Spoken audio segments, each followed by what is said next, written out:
আমাদের নবী কি সৃষ্টির শুরু থেকে নবী নাকি পৃথিবীতে আসার পর নবী? আমাদের নবী কি 40 বছর পর নবুয়ত প্রাপ্ত হয়েছেন নাকি আগে থেকেই নবী ছিলেন? আসলে কারটি সঠিক আর আমরা কার আকীদায় চলবো? তো আসুন আমরা এই ভিডিওতে কোরআন ও হাদিস সংক্রান্ত কিছু আলোচনা করব। ইনশাআল্লাহ পুরো ভিডিও দেখার পর আপনার ভুল ধারণা ক্লিয়ার হয়ে যাবে। প্রিয় দর্শক, আমাদের নবী পাক সাল্লাল্লাহু তাআলা আলাইহি ওয়াসাল্লাম 40 বছর বয়সে নবুয়ত প্রাপ্তি হন। এই যে প্রাপ্তি বা প্রাপ্ত এই শব্দের অর্থ হলো কোনো কিছু লাভ করা, আয় করা বা পাওয়া। একজন এমবিবিএস ডক্টর পরীক্ষায় উত্তীর্ণ হওয়ার পরেই কিন্তু ডাক্তার উপাধি পায়। যদি আপনি এমবিবিএস পরীক্ষা দেওয়ার আগেই তাকে ডাক্তার বলে মনে করেন, তাহলে আপনার মতো বোকা আর কজনই বা আছে। অনুরূপভাবে কেউ যদি মনে করে যে প্রিয় নবী 40 বছর বয়সে নবুয়তের পরীক্ষা দিয়ে নবুয়ত লাভ করেছেন, তাহলে তার মতো জাহিল কমাকল আর দুনিয়াতে নাই। এই জন্য নবী সাল্লাল্লাহু তাআলা আলাইহি ওয়াসাল্লামকে নবুয়ত প্রাপ্ত হওয়া বা লাভ করা বললেই ভুল হবে। প্রিয় দর্শক, যদি আপনি প্রিয় নবীর জন্ম থেকে 40 বছরের জীবনী পড়েন, তো আপনি প্রত্যেক কাহিনীতে নবীর মুজিজা দেখতে পাবেন। শৈশবকালে একদিন প্রিয় নবী ও তার দুধ ভাই আব্দুল্লাহ বকরি চড়াচ্ছিলেন। হঠাৎ আব্দুল্লাহ হাঁপাতে হাঁপাতে তার পিতাকে এসে বলল যে আমার কুরাইশি ভাইকে সাদা পোশাকধারী দুজন লোক ধরে মাটিতে শুইয়ে পিঠ ছেড়ে ফেলছে। হালিমা এ খবর শোনার পর দৌড়ে গেল শিশু নবীর কাছে, গিয়ে জিজ্ঞাসা করছেন কি হয়েছে। উত্তরে নবী বললেন, দুজন লোক আমাকে মাটিতে শুইয়ে আমার পেট থেকে কি যেন বার করলো।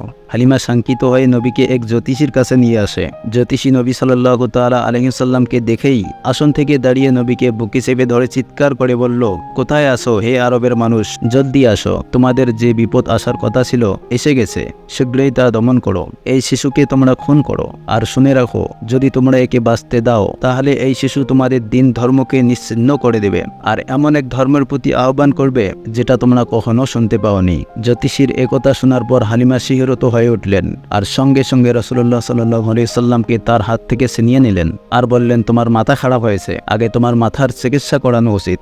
তো দর্শক, একজন জ্যোতিষী নবীকে শিশুকালেই নবী হিসেবে চিনতে পারছেন।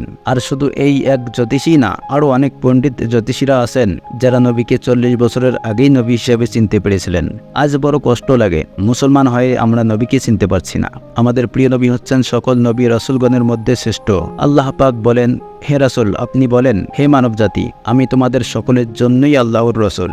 আমাদের সকলের রূহ যখন আলমে আর ওয়াহে ছিল, আমরা যখন মাতৃগর্ভে সম্পূর্ণ অসহায় ছিলাম, এমনকি সকল নবী রাসূলগণ যখন মাতৃগর্ভে ছিলেন, তখনও আমাদের নবী ছিলেন। তখনও আমাদের নবী ছিলেন নবী রহমত। রাসূলুল্লাহ সাল্লাল্লাহু আলাইহি সাল্লামকে মহান আল্লাহ পাক যখন থেকেই রহমতুল লিল আলামিন হিসাবে মনোনীত করেছেন, তখন থেকেই তিনি সকলের নবী, সকলের জন্যই রহমত। তাই একথা দিবালোকের ন্যায় প্রমাণিত হয় যে রাসূল পাক সাল্লাল্লাহু আলাইহি সাল্লামের নবুয়তের সূচনা সৃষ্টির সূচনা থেকেই। হাদিসে কুদসিতে মহান আল্লাহ পাক বলেছেন, হে নবী, যদি তোমাকে প্রেরণ না করতাম তাহলে দুনিয়ার কোনো কিছুই সৃষ্টি করতাম না। উক্ত হাদিস দ্বারা প্রমাণ হয় রাসূলুল্লাহ সাল্লাল্লাহু আলাইহি সাল্লামের নবুয়তের সূচনা সৃষ্টির সূচনা থেকেই। তিনি তার জন্মের পূর্বেও নবী, জন্মের পরেও নবী। আর যারা ধারণা করে যে নবী সাল্লাল্লাহু আলাইহি সাল্লাম 40 বছর বয়সে নবুয়তি লাভ করেছেন, তাই তিনি 40 বছর বয়স থেকেই নবী, এর আগে তিনি নবী নন। 40 বছর পূর্বে তিনি সাধারণ মানুষের মতোই ছিলেন।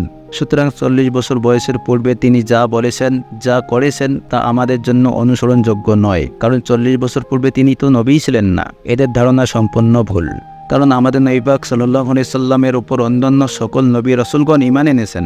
এ বিষয়ে পবিত্র কুরআন বলছেন, স্মরণ করো যখন আল্লাহ পাক নবীদের নিকট থেকে অঙ্গীকার নিয়েছিলেন, তোমাদেরকে কিতাব ও হিকমত যা দিয়েছি তার শপথ, আর তোমাদের কাছে যা আছে তার সমর্থকরণে যখন একজন রাসূল আসবে, তখন নিশ্চয়ই তোমরা তার প্রতি ঈমান আনবে এবং তাকে সাহায্য করবে। আল্লাহ পাক বললেন, তোমরা কি স্বীকার করছো? আর এই সম্পর্কে আমার অঙ্গীকার কি তোমরা গ্রহণ করলে? তখন নবীগণ বললেন, আমরা স্বীকার করলাম। আল্লাহ পাক বললেন, তবে তোমরা সাক্ষী থাকো এবং আমিও তোমাদের সাথে সাক্ষী রইলাম। এই আয়াত দ্বারা প্রমাণিত হলো অন্যান্য সকল নবীগণ আমাদের নবী হযরত মুহাম্মদ সাল্লাল্লাহু আলাইহি সাল্লামের প্রতি ঈমান এনেছিলেন। এখন প্রশ্ন হলো, নবী সাল্লাল্লাহু আলাইহি সাল্লাম যদি সেই সময় আল্লাহর পক্ষ থেকে স্বীকৃত নবী না হতেন, বা সেই সময় যদি নবী সাল্লাল্লাহু আলাইহি সাল্লামের নবুয়তি না থাকতো, তাহলে অন্যান্য নবীগণ কি তার প্রতি ঈমান আনতেন? না, কখনো না, ঈমান আনতেনই না। আল্লাহ পাক তাবারক ওয়া তাআলাও তাদেরকে ঈমান আনার কথা বলতেন না। আমাদের নবীর নবুয়তি সেই সময় স্বীকৃতি ছিল বলেই অন্যান্য নবী রাসূলগণ তাদের উম্মতের নিকট আমাদের নবীর আগমনের সুসংবাদ দিয়েছিলেন। আমাদের নবীর নবুয়তির বিষয়টি অন্যান্য নবী রাসূলগণের উপর নাজিল হওয়া কিতাবগুলিতেও বর্ণিত রয়েছে। এখন যদি বলা হয় আমাদের নবীর নবুয়তির সূচনা হয়েছে তার 40 বছর বয়স থেকে, তাহলে পূর্ববর্তী সকল নবীর ঈমান আনা, তাদের উম্মতের নিকট আমাদের নবীর নবুয়তের বর্ণনা দেওয়া, এই সম্পূর্ণ মিথ্যা প্রতিপন্ন পরিপূর্ণ হয়ে যাবে, যা কখনোই মিথ্যা হতে পারে না। হযরত আবু হুরায়রা রাদিয়াল্লাহু তাআলা আনহু থেকে বর্ণিত আছে, সাহাবা কেরামগণ জিজ্ঞাসা করলেন, ইয়া রাসূলুল্লাহ, আপনি কখন থেকে নবী, বা আপনাকে কখন নবুয়তি দেওয়া হয়েছে? রাসূল পাক সাল্লাল্লাহু তাআলা আলাইহি সাল্লাম বললেন, আমি তখনও নবী ছিলাম যখন আদম আলাইহিস সালাম রূহে এবং শরীরে অবস্থান করছিলেন, অর্থাৎ হযরত আদম আলাইহিস সালামকে সৃষ্টি করার পূর্ব থেকেই আমি নবী। এই হাদিস দ্বারাও সুস্পষ্ট প্রমাণিত প্রিয় নবী সাল্লাল্লাহু তাআলা আলাইহি ওয়াসাল্লামের নবুয়তের সূচনা সৃষ্টির শুরু থেকেই। জন্মের 40 বছর পর থেকেই তিনি নবী, বা 40 বছর পর নবীকে নবুয়তি দেওয়া হয়েছে, এই সমস্ত কথা বলা সম্পূর্ণ বিভ্রান্তিকর এবং অজ্ঞতামূলক। তাই যারা এরূপ বলেন তাদের প্ররোচনা থেকে আমাদেরকে অবশ্যই সতর্ক থাকতে হবে। মোট কথা হচ্ছে, নবীজের 40 বছর বয়সে কোরআন শরীফ নাজিল হয়েছে। পবিত্র কোরআনে ইসলামী শরীয়তের সকল বিধি বিধান বর্ণিত হয়েছে। এই মহাগ্রন্থ আল কোরআনে মানব জীবনের সকল সমস্যার সমাধানের কথা বিস্তারিত বর্ণনা করা হয়েছে। নবী পাক সাল্লাল্লাহু তাআলা আলাইহি সাল্লামকে তার নবুয়তি 40 বছর বয়সে দেওয়া হয়নি, বরং সৃষ্টির সূচনাতেই তাকে নবুয়তি দেওয়া হয়েছে। এটাই চিরসত্য। আপনাদের মতামত কমেন্টে অবশ্যই জানাবেন, আর ভিডিওটি বেশি বেশি করে শেয়ার করে দিবেন। আল্লাহ হাফিজ।